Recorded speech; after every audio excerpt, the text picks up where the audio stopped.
నమస్కారం సాక్ష్యం న్యూస్ కి స్వాగతం. హెడ్లైన్ చూద్దాం. తెలంగాణలో కేంద్ర ప్రభుత్వం మరో శుభవార్త. 10 నగరాల్లో 30 స్టేషన్ల ఏర్పాటుకు గ్రీన్ సిగ్నల్ ప్రకటించిన కేంద్ర మంత్రి అశ్విని వైష్ణవ్.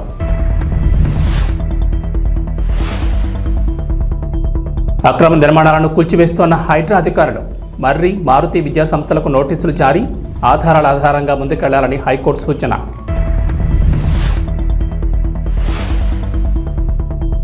తెలుగుదేశం పార్టీలో చేరే నేతలకు షాక్. చంద్రబాబు సంచలన నిర్ణయం.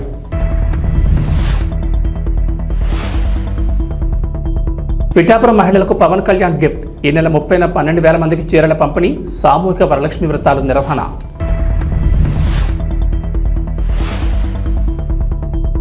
ఆంధ్రప్రదేశ్కు వాతావరణ శాఖ హెచ్చరిక. రాష్ట్రంపై అల్పపీడనం ప్రభావం. భారీ నుంచి అతి భారీ వర్షాలకు ఛాన్స్. తెలంగాణకు నరేంద్ర మోడీ సర్కార్ మరో శుభవార్త వినిపించారు. నరేంద్ర మోడీ అధ్యక్షతన జరిపిన మంత్రివర్గ సమావేశంలో కీలక నిర్ణయాలు తీసుకున్నారు. అందులో తెలంగాణకు national industrial corridor development programme కింద జహీరాబాద్లో ఇండస్ట్రియల్ స్మార్ట్ సిటీని కేటాయించగా మరో గుడ్ న్యూస్ కూడా వినిపించింది. దేశంలో కొత్త FM రేడియో స్టేషన్ల ఏర్పాటుకు కేంద్ర మంత్రివర్గం ఆమోదం తెలిపింది. ఈ మేరకు దేశంలోని 234 నగరాల్లో మొత్తంగా 730 ప్రైవేట్ FM స్టేషన్ల ఏర్పాటు కోసం త్వరలోనే ఈ వేలం నిర్వహిస్తామని కేంద్ర సమాచార ప్రసార రైల్వే శాఖ మంత్రి అశ్విని వైష్ణవ్ తెలిపారు. కేబినెట్ సమావేశంలో తీసుకున్న నిర్ణయాలను మీడియాకు మంత్రి అశ్విని వైష్ణవ్ తెలిపారు. మాతృభాషలో స్థానిక కంటెంట్ను పెంచడంతో పాటు కొత్త ఉపాధి అవకాశాలను సృష్టించడంలో భాగంగా టైర్ 2, టైర్ 3 నగరాలకు FM రేడియోను తీసుకెళ్తామని వెల్లడించారు. స్థానికంగా ఉన్న ప్రతిభను దృష్టిలో ఉంచుకుని ఈ ప్రాజెక్టును రూపొందిస్తామని మంత్రి వెల్లడించారు. ఇందులో భాగంగానే తెలంగాణలోని 10 నగరాల్లో 30 FM స్టేషన్ల కోసం ఈ వేలం నిర్వహించేందుకు కేంద్ర మంత్రివర్గం ఆమోదం తెలిపింది. చెరువులు, FTL, బఫర్ జోన్ ప్రాంతాల్లో అక్రమాలపై హైడ్రా ఉక్కుపదం మోపుతోంది. హైడ్రా పేరు వింటేనే అక్రమార్కుల గుండెల్లో రైళ్లు పరిగెడుతున్నాయి. ఈ క్రమంలో పలువురు తమ భవనాలను ఎక్కడ కూల్చివేస్తారోననే భయంతో కోర్టులను ఆశ్రయిస్తున్నారు. తాజాగా బీఆర్ఎస్ ఎమ్మెల్యే మర్రి రాజశేఖర రెడ్డికి చెందిన మర్రి ఎడ్యుకేషనల్ సొసైటీ, మారుతి ఎడ్యుకేషనల్ సొసైటీల కోర్టులో పిటిషన్లు దాఖలు చేశాయి. ఈ పిటిషన్ బుధవారం విచారణ చేపట్టిన తెలంగాణ ఉన్నత న్యాయస్థానం మర్రి మారుతి ఎడ్యుకేషనల్ సొసైటీల భవనాల కూల్చివేత వ్యవహారంలో నిబంధనల ప్రకారమే ముందుకెళ్లాలని హైడ్రా రెవెన్యూ అధికారులకు ఆదేశాలు జారీ చేసింది. ఈ విద్యా సంస్థల భవనాలను అక్రమ నిర్మాణాలుగా పేర్కొంటూ MRO ఇచ్చిన నోటీసులని షోకాజ్ నోటీసులుగా పరిగణించి వాటికి సంబంధించిన ఆధారాలను సమర్పించాలని పిటిషనర్లను ఆదేశించింది. మేడ్చల్, మల్కాజ్గిరి జిల్లా దొండిగల్ మండలంలోని చిన్నదామెర చెరువులో మర్రి మారుతి విద్యా సంస్థలకు చెందిన భవనాలను చెరువులను ఆక్రమించి నిర్మించారని, వాటిని తొలగించాలంటూ తహసీల్దార్ ఆగస్టు 22న నోటీసులు జారీ చేశారు. ఈ నోటీసులను సవాల్ చేస్తూ 2 విద్యా సంస్థలు వేర్వేరుగా పిటిషన్లు వేశాయి. తెలుగుదేశం పార్టీలో చేరేవారికి ఆ పార్టీ అధినేత నారా చంద్రబాబు నాయుడు షాక్ ఇచ్చారు. ఏపీలో పార్టీ అధికారంలోకి వచ్చినప్పటి నుంచి ఇతర పార్టీల నుంచి భారీగా వలసలు కొనసాగుతున్నాయి. మరీ ముఖ్యంగా వైఎస్ఆర్సీపీ నుంచి భారీగా నేతలు, ఎమ్మెల్యేలు, ఎంపీలు, ఎమ్మెల్సీలు సైకిల్ ఎక్కుతున్నారు. భవిష్యత్తులో మరికొందరు నేతలు కూడా వచ్చే అవకాశాలున్నాయనే వార్తలు జోరుగా సాగుతున్నాయి. ఈ క్రమంలోనే చంద్రబాబు సంచలన నిర్ణయం తీసుకున్నారు. పార్టీలోకి వచ్చేవారు ఎవరైనా సరే తమ పదవులకు రాజీనామా చేసిన తర్వాతే పసుపు కండువా కప్పుకోవాలని షరతు విధించారు. తెలుగుదేశం పార్టీలో చేరికలపై చంద్రబాబు కీలక వ్యాఖ్యలు చేశారు. టీడీపీలో చేరేందుకు ఎవరు సిద్ధమైనా రాజీనామా చేసిన తర్వాతే రావాలని కొత్త షరతు పెట్టారు. వ్యక్తిత్వం ఆధారంగానే పార్టీలో చేరికలుంటాయని చంద్రబాబు తేల్చి చెప్పారు. రాజకీయాల్లో ఎంతటి వారైనా విలువలు పాటించాలని ఈ సందర్భంగా తెలుగుదేశం పార్టీ అధినేత సూచించారు. పిఠాపురం నియోజకవర్గం ఆడపడుచులకు deputy CM Pawan Kalyan special gift ఇవ్వనున్నారు. పిఠాపురంలోని ప్రముఖ పుణ్యక్షేత్రం పాతగాయలో ఈ నెల 30వ తేదీన సామూహిక వరలక్ష్మి వ్రతాలకు పవన్ కళ్యాణ్ సొంత డబ్బుతో 12,000 మందికి చీరలు, వ్రత పూజ సామగ్రి పంపిణీ చేయాలని నిర్ణయం తీసుకున్నారు. ఈ మేరకు ఆ ఏర్పాట్లను పర్యవేక్షిస్తున్న ఎమ్మెల్సీ పిడుగు హరిప్రసాద్ పర్యవేక్షించారు. ప్రతి ఏటా శ్రావణ మాసం చివరి శుక్రవారం రోజు పిఠాపురంలోని ప్రముఖ పుణ్యక్షేత్రం పురుహూతిక ఆలయంలో సామూహికంగా వరలక్ష్మి వ్రతాలు నిర్వహిస్తారు. ఈ ఏడాది కూడా ఆగస్టు 30న సామూహిక వరలక్ష్మి వ్రతాలకు ఏర్పాట్లు చేశారు ఆలయ అధికారులు. అయితే వ్రతం కోసం వచ్చే ఆడపడుచులకు డిప్యూటీ సీఎం తన సొంత ఖర్చులతో చీరలు పంపిణీ చేయనున్నారు. కుక్కుటేశ్వర ఆలయంలో అమ్మవారికి ఏదైతే సాంప్రదాయబద్ధంగా వస్తుందో ఏటా ఆ పరంపరను ఆయన కూడా కొనసాగించాలని నిర్ణయించుకొని ఆల్రెడీ శారీస్ పంపించారు. దగ్గర 12,000 శారీస్ రేపు పంపిణీ చేయబోతున్నాం. దేవాలయంలో ఏటా ఎంతమందికి పసుపు కుంకుమలు ఇస్తారో అంతమందికి ఇస్తాం. ఈసారి కూడా మిగిలినవి మన నాయకులు వీళ్ళందరూ అదే ఇద్దరు రోజున పంపిణీ చేస్తారు. ఇక్కడ నియోజకవర్గం మొత్తం ఈ పంపిణీ జరుగుతుందా సార్? ఆలయం దగ్గరే ముఖ్యంగా పంపిణీ జరుగుతుంది. ఎగువన మహారాష్ట్ర, కర్ణాటకలోని కృష్ణానది పరివాహక ప్రాంతాల్లో భారీ వర్షాలతో ఆల్మట్టి, నారాయణపూర్, చూరాల మీదుగా శ్రీశైలం జలాశయానికి భారీగా వరదొస్తోంది. దీంతో శ్రీశైలం గేట్లెత్తి స్పిల్వే ద్వారా 2.27 లక్షల క్యూసెక్కుల నీటిని విడుదల చేస్తున్నారు. ఎగువ నుంచి 3.11 లక్షల క్యూసెక్కులు రావడంతో కుడి ఎడమ కేంద్రాల్లో విద్యుదుత్పత్తి కొనసాగుతోంది. విద్యుదుత్పత్తి ద్వారా 68,807 క్యూసెక్కులు విడుదలవుతోంది. దాదాపు 3 లక్షల క్యూసెక్కుల ప్రవాహం నాగార్జున సాగర్ ప్రాజెక్టుకు చేరుతోంది. ఈ నేపథ్యంలో అధికారులు 22 గేట్లను ఎత్తి దిగువకు నీటిని విడుదల చేశారు. బుధవారం రాత్రి శ్రీశైలం నుంచి 2,27,368 క్యూసెక్కుల వరద నీరు రావడంతో ఎన్ఎస్పీ అధికారులు 22 గేట్లను 5 అడుగుల మేరకెత్తి 1,78,200 క్యూసెక్కుల నీటిని దిగువకు వదిలారు. కుడి కాలువ ద్వారా 9,500 క్యూసెక్కులు, ఎడమ కాలువ ద్వారా 8,280, ప్రధాన విద్యుత్ కేంద్రం ద్వారా 28,988, ఎస్ఎల్బీసీ ద్వారా 1,800, వరద కాలువ ద్వారా 600 క్యూసెక్కులు కలిపి మొత్తం 2,27,368 క్యూసెక్కుల నీటిని విడుదల చేశారు. ఆంధ్రప్రదేశ్ కేబినెట్ భేటీలో పలు కీలక అంశాలపై చర్చ జరిగింది. పలు తీర్మానాలపై చర్చించి ఆమోదం తెలిపారు. ఆ తర్వాత మంత్రులు చంద్రబాబు రాజకీయ జీవితం, పవన్ కళ్యాణ్ బర్త్డే అంశాన్ని ప్రస్తావించారు. సెప్టెంబర్ 1వ తేదీకి చంద్రబాబు తొలిసారి ముఖ్యమంత్రిగా ప్రమాణ స్వీకారం చేసి 30 ఏళ్లు అవుతుందని మంత్రి రామానాయుడు ప్రస్తావించారు. వెంటనే మంత్రులు చంద్రబాబుకు ముందస్తుగా శుభాకాంక్షలు తెలిపారు. చంద్రబాబు తొలిసారి ముఖ్యమంత్రి అయినప్పుడు ప్రవేశపెట్టిన శ్రమదానం, జన్మభూమి, ఆకస్మిక తనిఖీలు వంటి అంశాలపై చర్చ జరిగింది. ఆ తర్వాత సెప్టెంబర్ 2న డిప్యూటీ సీఎం పవన్ కళ్యాణ్ జన్మదినమని మంత్రి దుర్గేష్ గుర్తు చేశారు. పవన్ కు ముందస్తుగా మంత్రివర్గం శుభాకాంక్షలు తెలిపింది. వెంటనే స్పందించిన చంద్రబాబు పవన్ కళ్యాణ్ పుట్టినరోజు వేడుకలకు దూరంగా ఉంటారని, బహుశా ఆ రోజు ఆయన తనకు కూడా అందుబాటులో ఉండరేమోనని సరదాగా వ్యాఖ్యానించారు.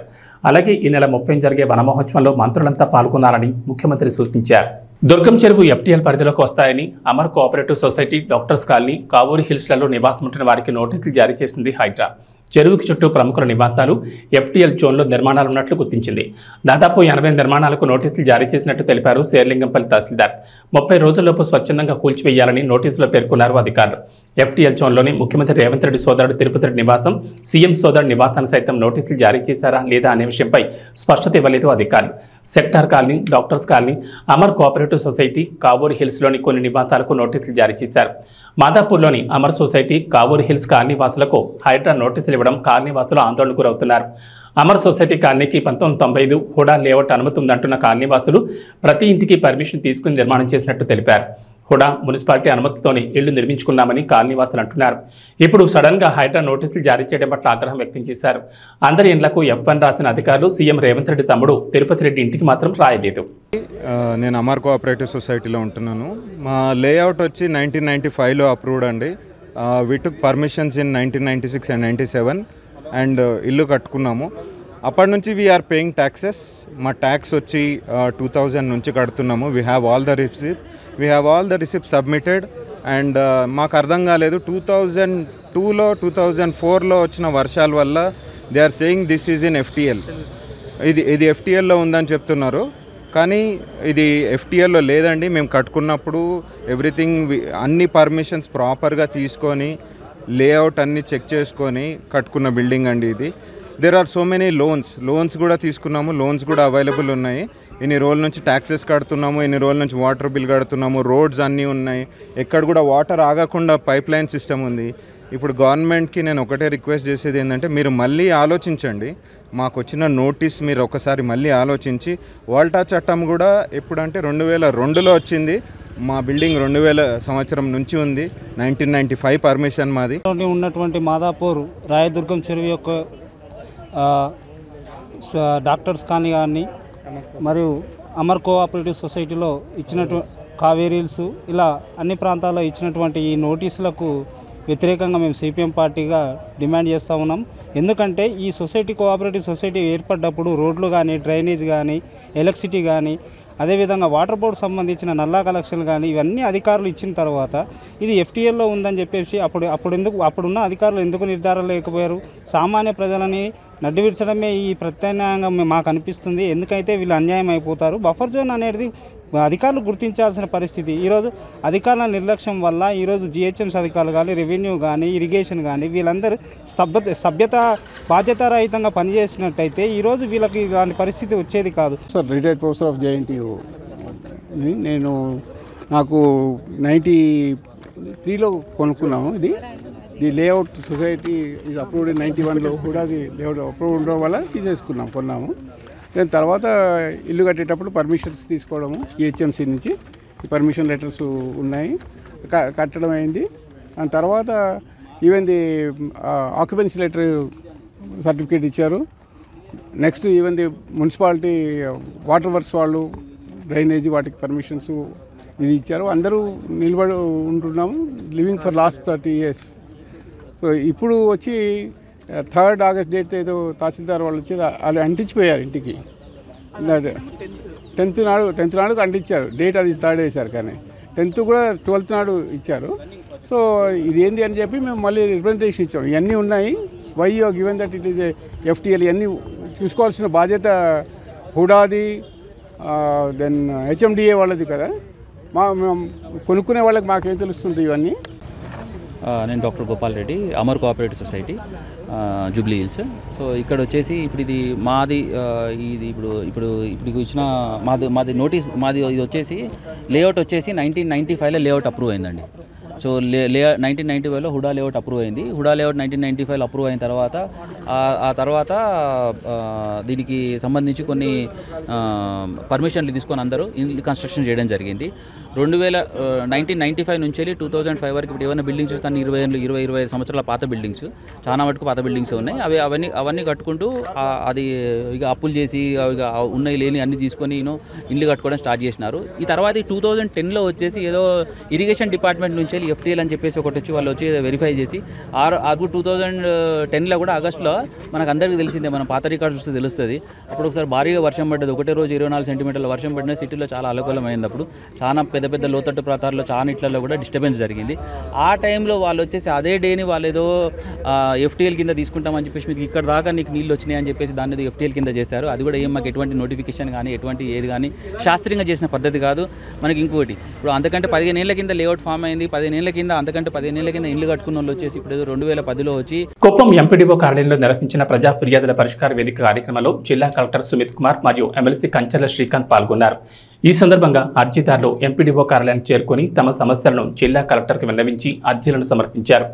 రాష్ట్ర ప్రభుత్వం ప్రజల సమస్యలను పరిష్కరించేందుకు ప్రజా ఫిర్యాదుల పరిష్కార వేదిక కార్యక్రమాన్ని నిర్వహించడం జరుగుతుందని ఎమ్మెల్సీ కంచర్ల శ్రీకాంత్ తెలిపారు. ఈ కార్యక్రమంలో కడా పీడీ వికాస్ మర్మత్, జిల్లా అధికారులు మరియు తదితరులు పాల్గొన్నారు.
మాట్లాడండి లైన్లో వచ్చేసి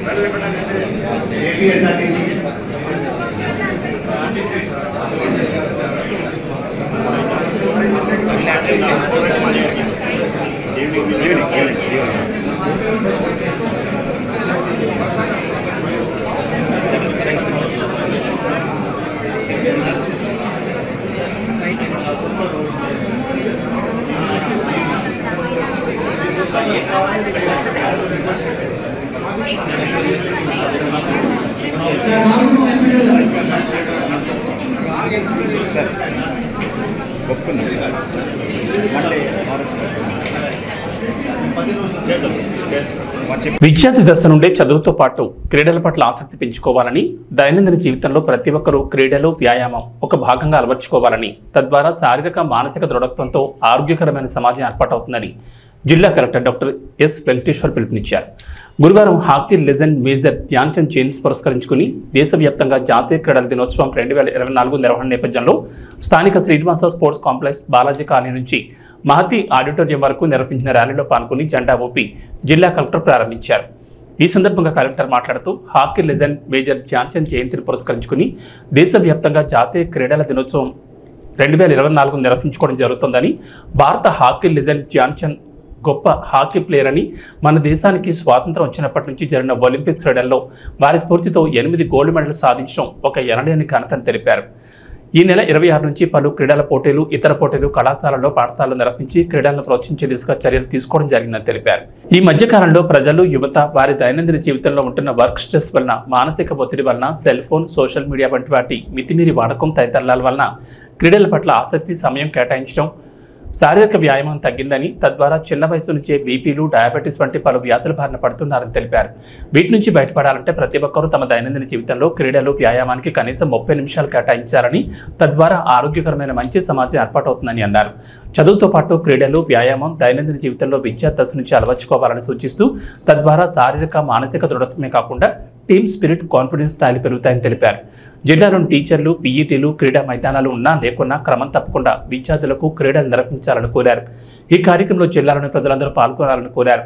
ఈ కార్యక్రమంలో జిల్లా క్రీడల అభివృద్ధి అధికారి సయ్యద్ సాహెబ్, జిల్లా విద్యాశాఖ అధికారి శేఖర్, జిల్లా ఒలింపిక్స్ అసోసియేషన్ అధ్యక్షులు Praveen, professor Shivashankar Reddy, director SVU Jayachandra, director SV veterinary university, జిల్లా మాస్టర్ అసోసియేషన్ ప్రెసిడెంట్ మరియు సెక్రటరీ, ఎన్సీసీ అధికారులు, వివిధ పాఠశాలల, కళాశాలల విద్యార్థులు, ఎన్సీసీ సీనియర్ సిటిజన్లు, పలువురు క్రీడాకారులు పాల్గొన్నారు. ఈరోజు మనకి నేషనల్ స్పోర్ట్స్ డే మనము జరుపుకుంటున్నాము. నేషనల్ స్పోర్ట్స్ డే మనకి గవర్నమెంట్ ఆఫ్ ఇండియా నుంచి, అదేవిధంగా మన రాష్ట్ర ప్రభుత్వం నుంచి ఇన్స్ట్రక్షన్స్ ఏమంటే, ఈ 3 రోజులు స్టార్టింగ్ ఫ్రమ్ టుడే అన్ని స్కూల్స్లో, అన్ని డిస్ట్రిక్ట్ స్పోర్ట్స్ అథారిటీ ఆధ్వర్యంలో మొత్తం డిస్ట్రిక్ట్ అంతా కూడా all sports activities, all physical fitness activities and also ఎంటర్టైన్మెంట్కి సంబంధించి అన్ని యాక్టివిటీస్ కూడా మనం జిల్లా వ్యాప్తంగా చేసుకుంటూ అందరి పిల్లల దగ్గర నుంచి పెద్దవాళ్ళ వరకు అందరినీ, ఆల్ ఏజ్ గ్రూప్స్ వాళ్ళని మనము యాక్టివేట్ చేసి ఈ క్రీడల యొక్క విశిష్టతను ఎక్కువ మనము ప్రజల్లో అందరికి కూడా తీసుకెళ్ళాలి. మనకి కాలక్రమేణా మారుతున్న పరిస్థితులు బట్టి జనాల్లో స్ట్రెస్ గురి ఎక్కువ అవుతున్నారు.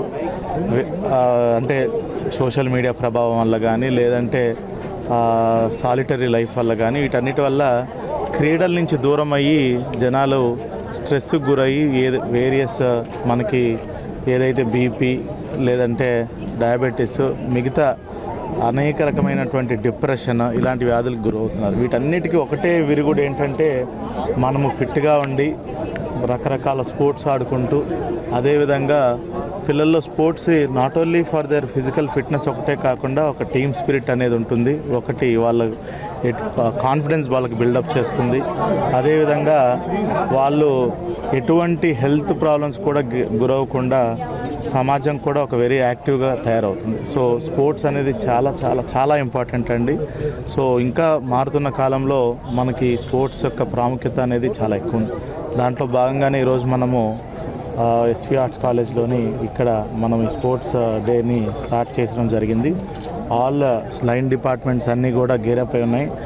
మొత్తం అక్రాస్ జిల్లాలో అన్ని స్కూల్స్లో కూడా మనము వేరియస్ స్పోర్ట్స్ రిలేటెడ్ యాక్టివిటీస్ అన్నీ చేస్తున్నాము. మీ అందరికీ తెలిసిందే, మొన్ననే కూడా మనకి ఒలింపిక్స్ కూడా జరిగింది.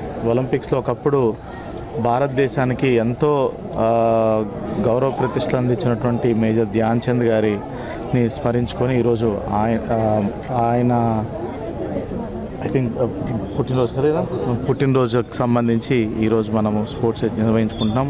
ఒలింపిక్స్కి ఇండిపెండెన్స్ వచ్చిన తర్వాత భారతదేశానికి సుమారుగా 8 గోల్డ్ మెడల్ హాకీలో తీసుకొచ్చిందంటే అది కేవలం ఆయన ఘనత అని చెప్పాలి.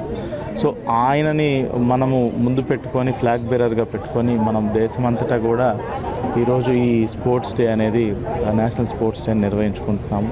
సో మీరు ఇక్కడ చూస్తుంటారు, పిల్లల దగ్గర నుంచి పెద్ద వయసు వాళ్ళు, అసలు వయసుతో సంబంధం లేకుండా అందరూ చాలా యాక్టివ్గా ఇక్కడ మనము చేసుకుంటున్నాం. అదేవిధంగా I request all school teachers, అదేవిధంగా ఆల్ పీటీ మాస్టర్స్ అందరినీ కూడా పిల్లల్ని మీకు వీలైనంత గ్రౌండ్స్ ఉన్నా లేకపోయినా దగ్గరలో ఫిజికల్ యాక్టివిటీస్ అనేది ఖచ్చితంగా ప్రతి ఒక్కరికి చేపించాలి.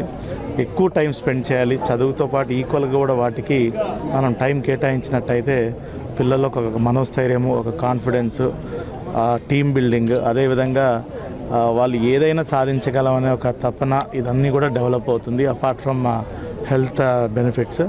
So I request everyone to take part in this National Sports Day. ఈ 3 days activities లో request all the people in the Tirupati district to take part. ఈ రీ రిలీజ్ ట్రెండ్ మాట ఏమో కానీ ఫ్యాన్స్ దెబ్బకి థియేటర్ యాజమాన్యాలు తరల పట్టుకుంటున్నాయి. రీ రిలీజ్ సినిమా తమ థియేటర్లో వెయ్యాలా వద్దా అన్నట్లుగా ఆలోచిస్తున్నారు. ఎందుకంటే తమ అభిమాన హీరో బ్లాక్ బస్టర్ చిత్రాన్ని మరోసారి థియేటర్లో చూసేసరికి ఫ్యాన్స్కి పూనకాలు వచ్చేస్తున్నాయి. అసలు థియేటర్ స్క్రీన్పై బొమ్మ చూసే అవకాశం కూడా లేకుండా పేపర్లు విసరడం, స్క్రీన్ మీదకి ఎక్కి డాన్సులు చేయడం, అరుపులు కేకలు, అబ్బబ్బో ఏమని చెప్పాలి ఆ హంగామా. ఇదంతా ఒక ఎత్తు అయితే తాజాగా అక్కినేని నాగార్జున పుట్టినరోజు సందర్భంగా రీ రిలీజ్ అయిన మాస్ సినిమాకి బీభత్సం సృష్టించారు ఫ్యాన్స్. కర్నూలులోని ఓ థియేటర్లో అయితే బాణాసంచా పేల్చి చుక్కలు చూపించారు. కర్నూలులోని ఓ థియేటర్లో మాస్ సినిమాను రీ రిలీజ్ చేశారు. అయితే సినిమా పూర్తయిన తర్వాత Nagarjuna super hit songs mash up వేశారు. హలో బ్రదర్ చిత్రంలోని కన్నెపెట్టరో కన్ను కొట్టరో పాట ప్లే అవుతుండగా స్క్రీన్ ముందు టపాసులు పేల్చారు ఫ్యాన్. ఈ దెబ్బతో థియేటర్ మొత్తం పొక్కమ్మేసింది. ఫైర్ అలారం మోగుతున్నా సరే ఫ్యాన్స్ అదే ఊపులో చిందులు వేస్తూ కనిపించారు. ఈ వీడియోలు సోషల్ మీడియాలో తెగ వైరల్ అవుతున్నాయి. ఇక వాతావరణ విషయానికి వస్తే ఏపీలో వర్షాలు కురుస్తాయంటోంది వాతావరణ శాఖ. తూర్పు మధ్య బంగాళాఖాతంలో ఉపరితల ఆవర్తనం ఏర్పడగా ఈ ప్రభావంతో ఇవాళ అల్పపీడనం ఏర్పడే అవకాశం ఉందని అంచనా వేస్తున్నారు. ఈ అల్పపీడనం 2 రోజుల్లో ఇది పశ్చిమ వాయు దిశగా కదులుతూ దక్షిణ ఒడిశా, ఉత్తరాంధ్ర తీరాలకు దగ్గరగా వెళుతుందని భావిస్తున్నారు. ఈ అల్పపీడన ప్రభావంతో రాబోయే 4 రోజుల్లో రాష్ట్ర వ్యాప్తంగా విస్తారంగా వర్షాలు కురుస్తాయని అంచనా వేస్తోంది. ఇవాళ శ్రీకాకుళం, పార్వతీపురం, మన్యం, అల్లూరు సీతారామరాజు, చిత్తూరు, శ్రీ సత్యసాయి, అన్నమయ్య జిల్లాల్లోని కొన్ని ప్రాంతాల్లో ఓ మోస్తరు వర్షాలు కురిసే అవకాశం ఉందని విపత్తుల నిర్వహణ సంస్థ తెలిపింది. విజయనగరం, విశాఖపట్నం, అనకాపల్లి, కాకినాడ, డాక్టర్ బిఆర్ అంబేద్కర్ కోనసీమ, తూర్పుగోదావరి, పశ్చిమ గోదావరి, ఏలూరు, కృష్ణా, ఎన్టీఆర్, గుంటూరు, బాపట్ల, పల్నాడు, ప్రకాశం, నెల్లూరు, తిరుపతి, కర్నూలు, నంద్యాల, అనంతపురం, కడప జిల్లాల్లోని కొన్ని ప్రాంతాల్లో తేలికపాటి వర్షాలు కురిసే అవకాశం ఉందని అంటున్నారు. ఏబీ బులెటిన్ విశేషాలు. నమస్కారం.